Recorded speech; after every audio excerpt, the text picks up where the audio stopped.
Section 5, or Chapter 5, the Chinese name is 如理实见分, real discernment of seeing Tathagata. That's the topic, real discernment. How do you discern whether you've seen Tathagata? So, I'll read the passages first. Section 5. Subhuti, what do you think? Can the Tathagata be seen by means of his bodily form? No, Honored One. The Tathagata cannot be seen by means of his bodily form. Why? Because when the Tathagata speaks of bodily form, it is not form.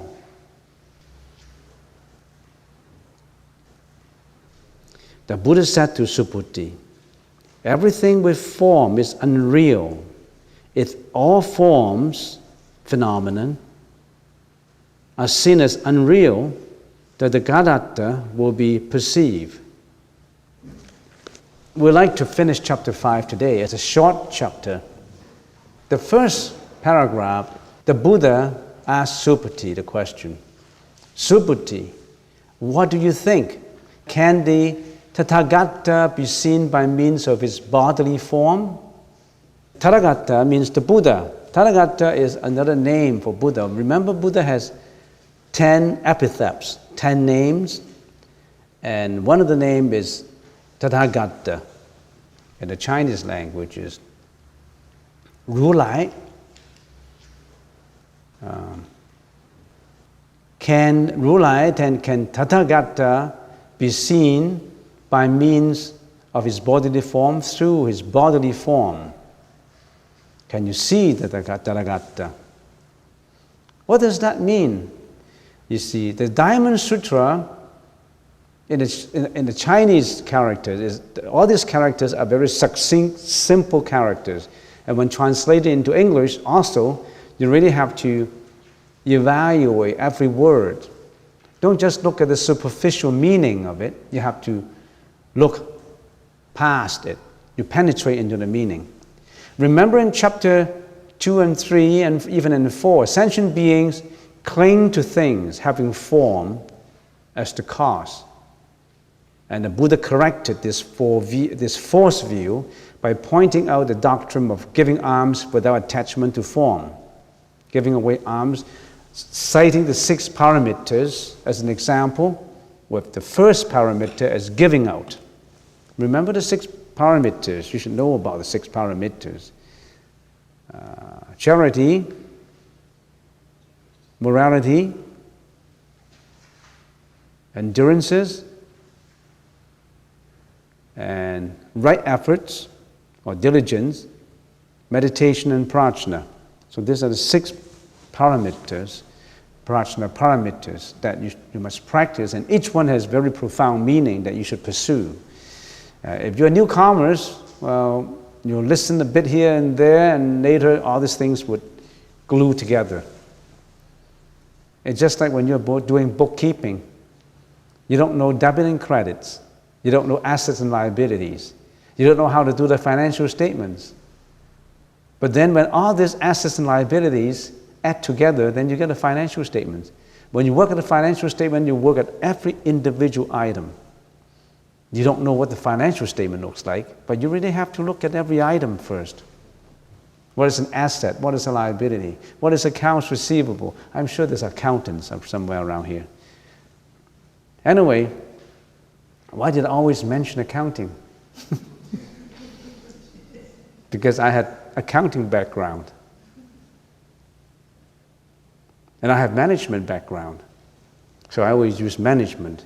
The 6 parameters can be applied to management. If you apply the 6 parameters to management, that's the best, ideal, perfect management. So actually the Buddhist circle, the community, Some people is planning to write a book on how to apply the 6 prajna paramitas to sound management. Anyway, get back to this. So, if you give alms, give charity without attachment to form, there will be merits. Everything you do, good things you have done, or the meritorious things, or the benevolent things that you've done, you're helpful, you're being compassionate, you're giving out, you're considerate. All these things you have done, they won't be forgotten. All these bad things you have done, they won't be forgotten. It's just like keying into the computer. All this has been keyed into the chip. Nobody can take it out. It's right in there. Now, if you've done good deeds, be it just very tiny, puny little thing, it's accounted in your computer of karma. So don't ignore the tiny little good deed that you can do. A phone call to a sick friend. You think that is too insignificant? Sometimes it could be a life-saving call. Don't ignore every little minor good deed. It all adds up. So there's merits for good deeds. And if you give charity without the threefold notion of a charity. What is a threefold notion? You remember?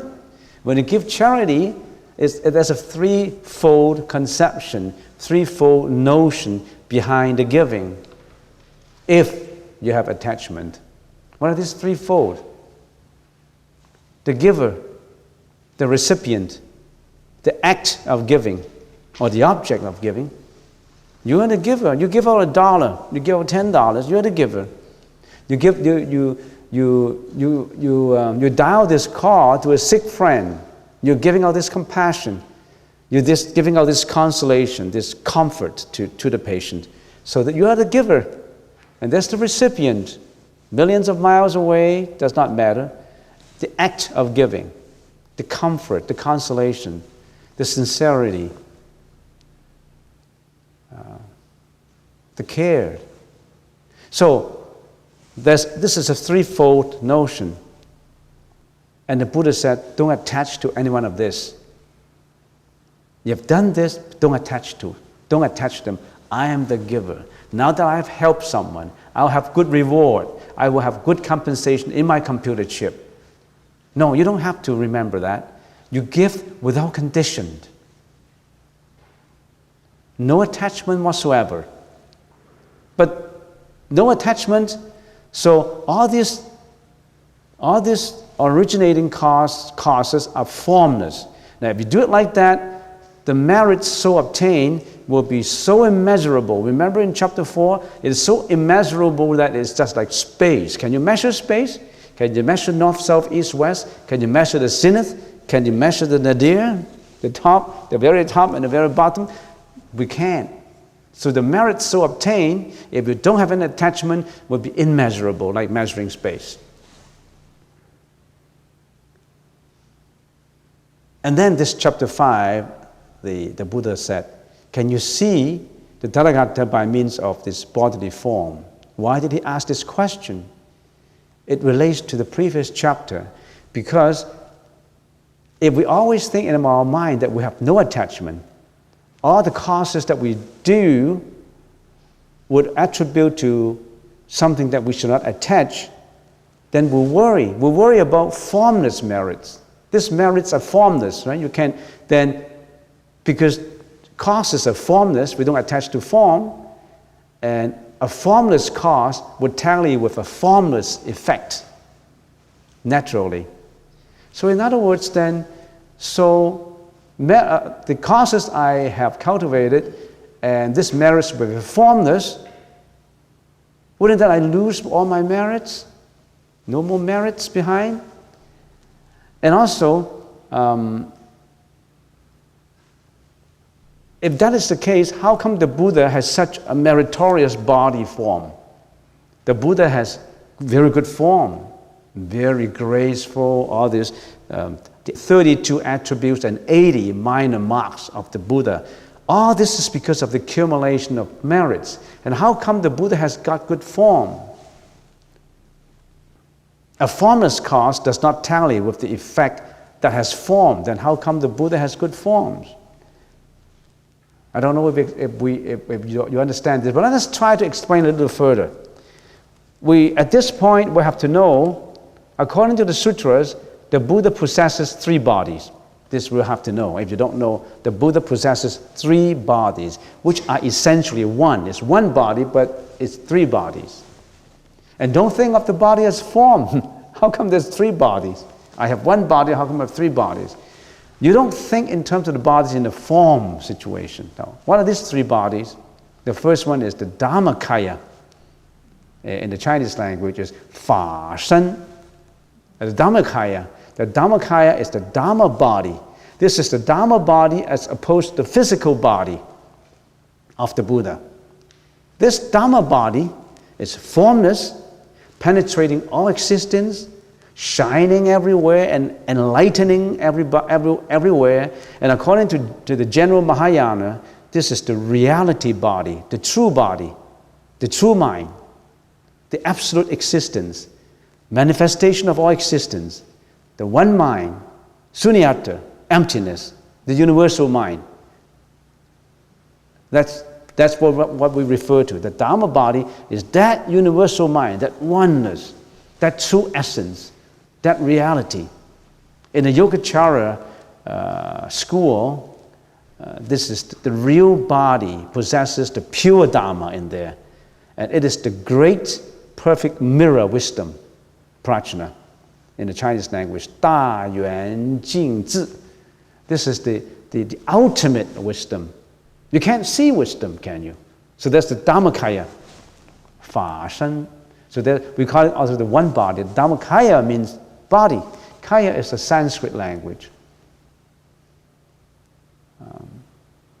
So that's the first body we have to remember. This is formless, no form.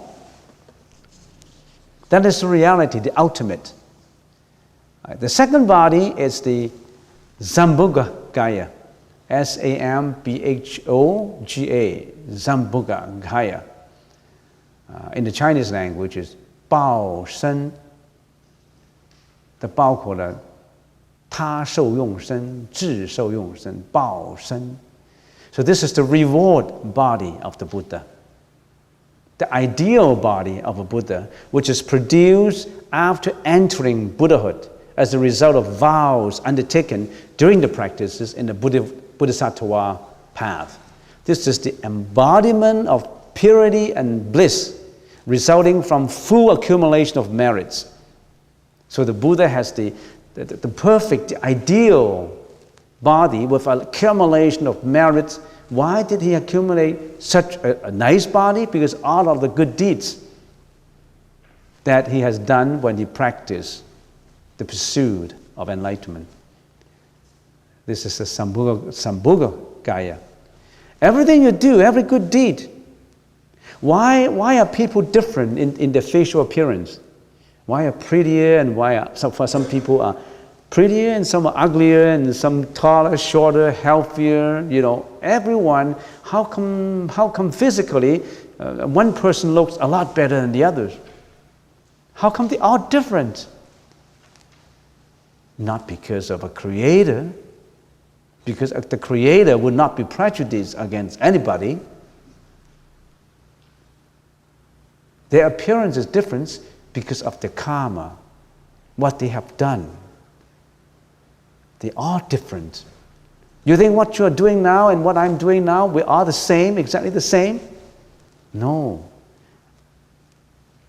Our action, our speech, our thought, everyone is different. So every karma is different. Every body is different. Your Sambhoga Gaya, your reward body, as far as the temporal world is concerned, is all different. Some people look a lot better than the others. Why? Some people have a face that is so kind and so graceful. According to some sutras, it says that in his or her last life, he put up a lot of endurances for bad things. Somebody scolded her, somebody beat her up, and she just endured it and act as if nothing happened, or there's some situations that he can endure without creating mental defilements. Or there's no hatred. In previous life, there is no accumulation of hatred, no accumulation of bad speech, tattletale, or backbiting, frivolous speech. Then he'll be trustworthy. So in other words, all these reward, the merit is because of what you have done in the past. You earned your own ticket, not anybody, which is logical and scientific. If you study hard enough, you think you're going to fail the course? Every cause gives an effect. It's just some of this goes through the three lives, the past lives and present life and future lives. Logically speaking and scientifically speaking, or even according to the theory of probability and statistics. Just take one example. There's so many examples in this world that we can quote from. And I always like to quote an example of a student. You're a student, you're at university. You attend every course, every lecture, you make all the notes, you listen very attentively, you study, you make all these notes. You even study previous examination papers, and you go to the examination, and given that you watch your health, don't get sick when you're writing the examinations, you're bound to get an A. If all these conditions fulfill, causes fulfill, there's no way that you fail unless you got sick in the examination. But I already said, if you build up good health. So I always told my disciples who are Buddhists, I said, who are university students, I said, you want to be an A student, you watch your health too, not just studying. You got to go to swimming, you got to exercise, because that's part of contribution to your good marks. What happens if you study and make all these notes and study, burn big light oils for a few days, and time examination comes, you got sick? No excuse. So you got to maintain good health. And that's part of the contributing cause to an A.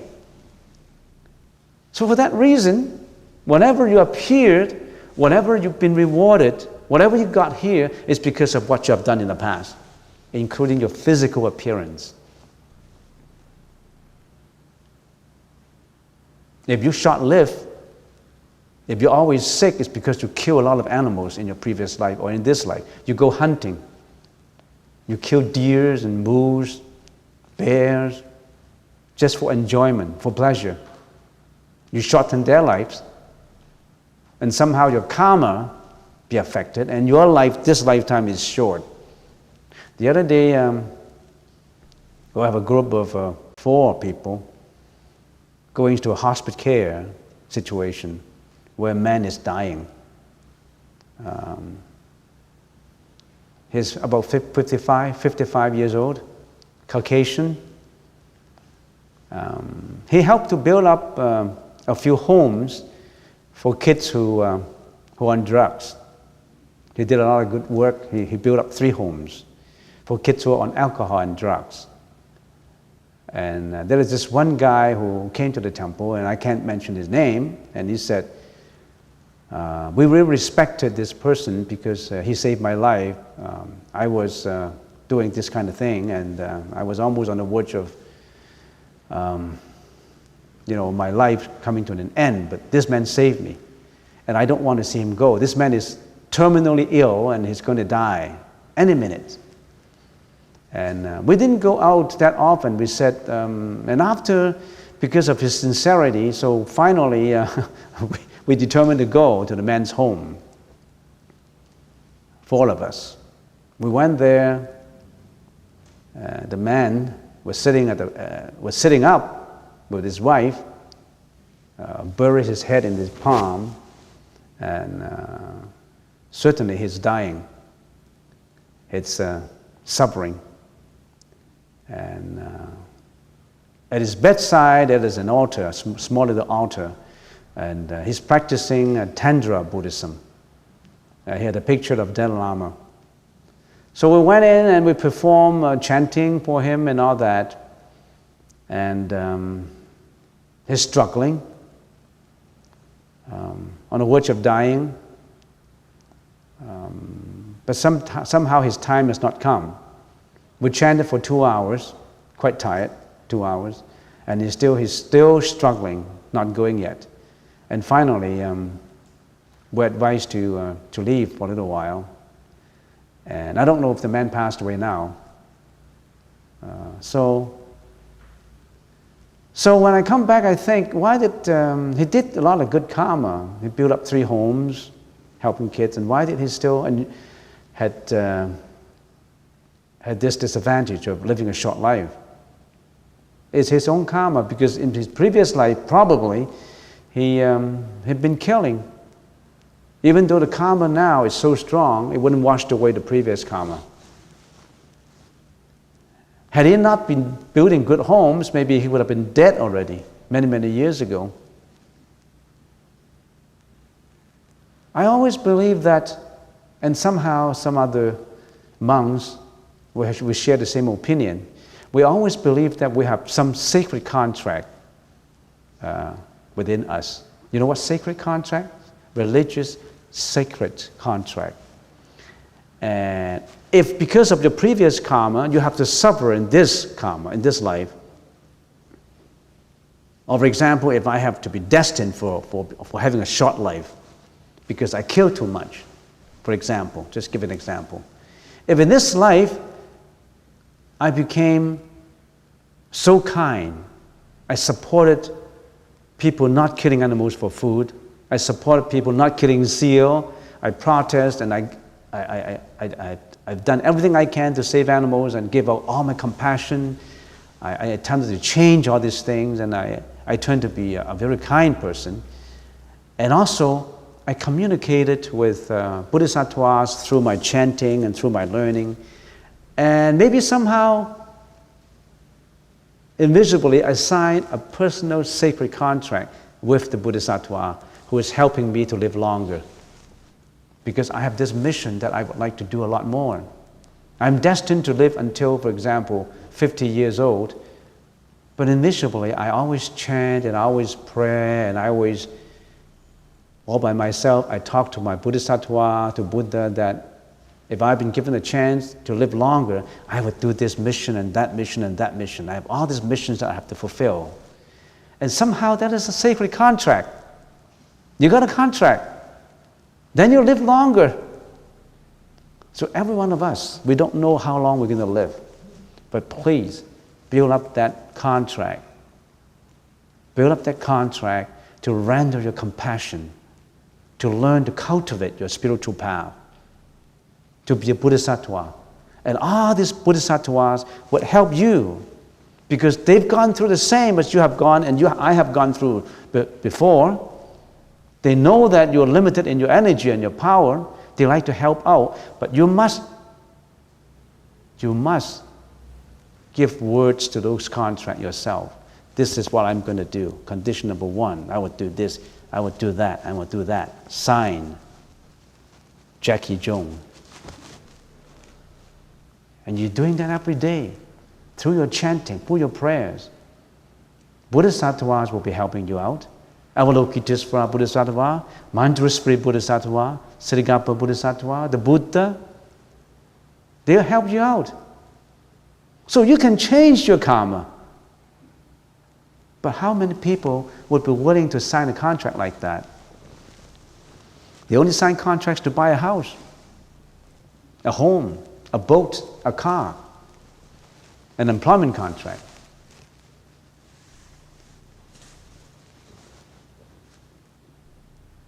Or a contract that gives bonding to another person. And we call that a marriage certificate. That kind of contract.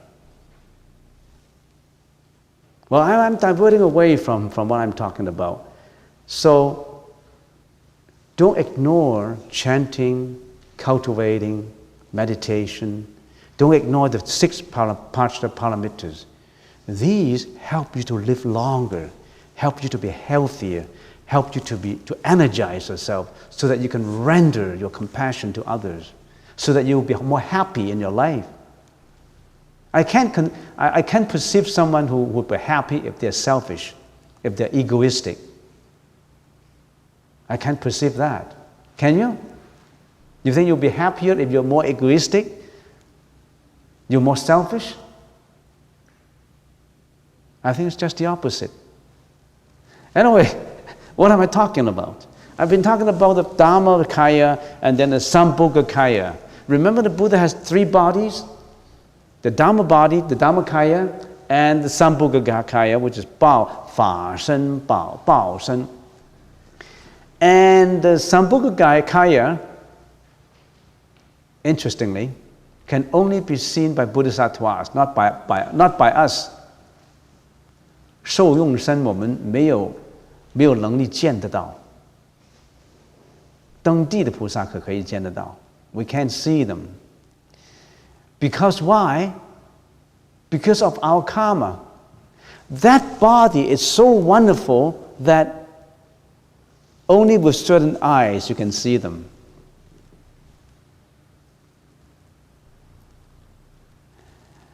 Why don't the guardian angels who are living in heaven, how come we can see them? And more often we can see ghosts. Because they're wonderful bodies, we're not wonderful enough in our reward to see. Our karma and their karma is so different. But our karma tally more with the karma of the ghosts, the lower realm. And our karma tally more with the animals, so we can see animals. Anyway, that's the second. I don't want to go too detail into the Sambhogakaya, the reward body. Now the third body is the Nimanakaya. The Nimanakaya. Nirmana. This is the body of transformation. In the Chinese language, it's a yin shen, by which the Buddha appeared in many forms, seen by sentient beings. This is a model of the Nimanakaya, the carving. It contains 32 meritorious attributes and 80 minor characteristics. What do I mean by that? There's a sutra which laid down all these characteristics in detail. That is the 佛本行集经 It contains all this detailed descriptions, and there's a translation by Samuel Beal, translated all these characteristics out. Samuel Beal, B-E-A-L, is a Buddhist scholar. What are these 32 attributes? For example, the Buddha's height is 16 feet. I don't know what constitutes 1 foot in those days. 2,600 years ago, 1 foot is how many inches? I don't know. Now 1 foot is 12 inches in North America, but 1 foot is 10 inches in China. So the measurements are different, but somehow the Buddha's body, according to 2,600 years dimensions, is 1丈6尺, approximately about 15, 16 feet. 42 teeth, even and white. Round head, every part, 32 attributes, so gracious. And that's why when we carved our Buddha statue, we have to go by that sutra. Earlobes coming down almost to the shoulder. And when the Buddha is standing, his hands could touch the kneecaps. When you are standing, when I'm standing, we can't touch kneecaps, can you? If you don't believe yourself, you don't believe me, you stand up and see if you stand up, can your kneecaps touch, can your hand touch the kneecaps? You can't.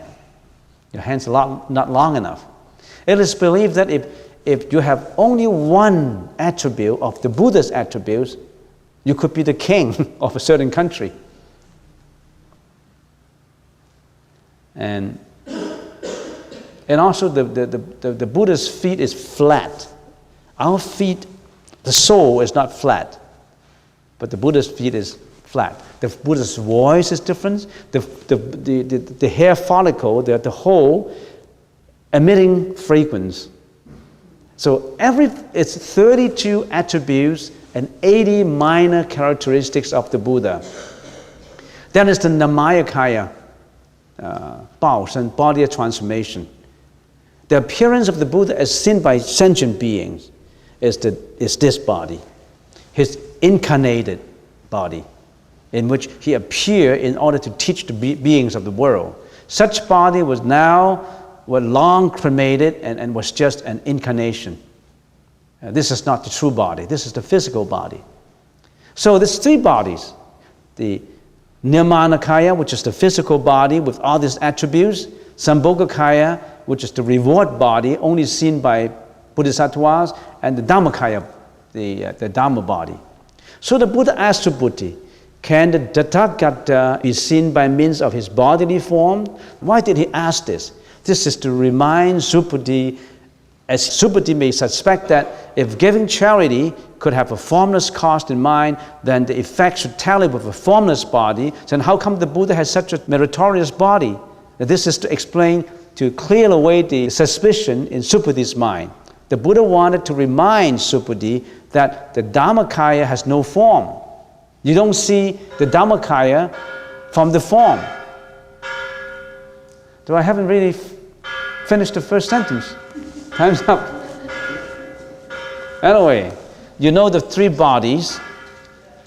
Then let's repeat the Buddha's question again. Can the Tathagata be seen by his bodily form? This is a very important question. In the Chinese language, 可以身相见如来佛. What is this 如来 Tathagata? What is Tathagata? Can we see Tathagata through by means of the physical body of the Buddha? What is this Tathagata? This Tathagata is the real nature. That is the Anuttara Samya Sambuddhi, the complete supreme enlightenment. It is formless. It is the nomina, not the phenomena. How can we see the formless from the form?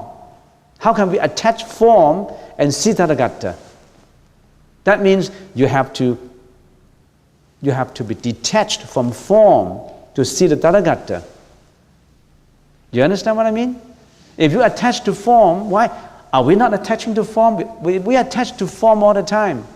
We're attached to sight, we're attached to sound, we're attached to taste, we're attached to smell, we get mad with criticism, we only love praise, we hate sights we don't want to see. All these senses, we attach to everything. And the Buddha said, if you want to find the real nature, how can you find it through attachment? This is bad, this is good. I hate this guy, I love this guy. And that guy is a rich guy, this was a poor guy. How can you discriminate and attach and realize your real nature? You have to be beyond that. So there are two perspectives. Can you see the real nature, which is formless, from form? From form, if you attach to form, can you see the real nature of things if you attach to form? The answer is no. As you have attached to the notion of form, you have attached to the four fallacious notions. What are those four fallacious notions? Attachment to the ego, personality, beings, and what? Lifespan. 我相, 人相, 众生相, 受解相. 我相, the four fallacious, egoistic concept. So the answer is no. We can't see real nature. We can't see Tathagata by means of attaching to form. We can't see it. Only by removing away from form. So the answer is no. That's the first answer. The second answer is, can you see the real nature from form? The answer is yes. Why? If you do not to the notion of form, that is, if you do not have attachment to the four fallacious notion of ego, personality, beings, and lifespan, then you can see the Tathagata. You cannot attach to form, and yes, through form you see it. You don't reject form. You don't negate form. You don't hate forms. You understand what I mean? On the one hand, yes. On the other hand, no.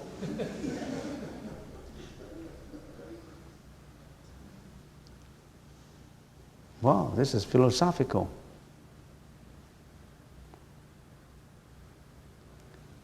Can you see nationalism and the love of Canada through the flying of the Canadian flag?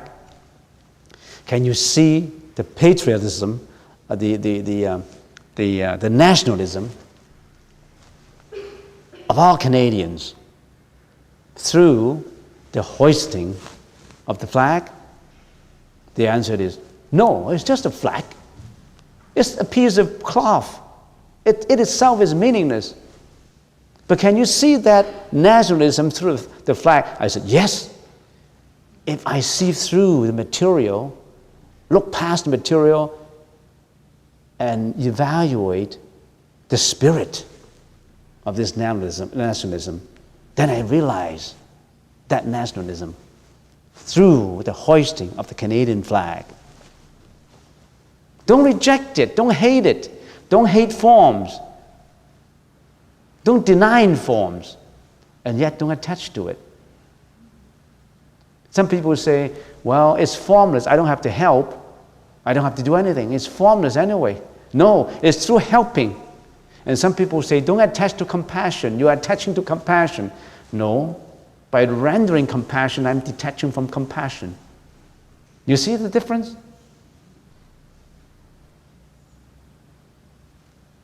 How can you understand Buddhism by removing yourself from life? Locking up yourself in the room, studying all the time, and you think that you can lock yourself for 3 years in a room, studying all the time and doing all this, and you get enlightenment? Only for some people. In a lot of cases, for certain people, they get their enlightenment right there in the group. When they're in the world, not outside the world. Different people have different capabilities and different environments. Don't restrict it for them. Don't say this is the way you should go. Because this person locked himself up in 3 years in a room and he somehow got enlightened, and that you should do the same thing. No, everyone is different.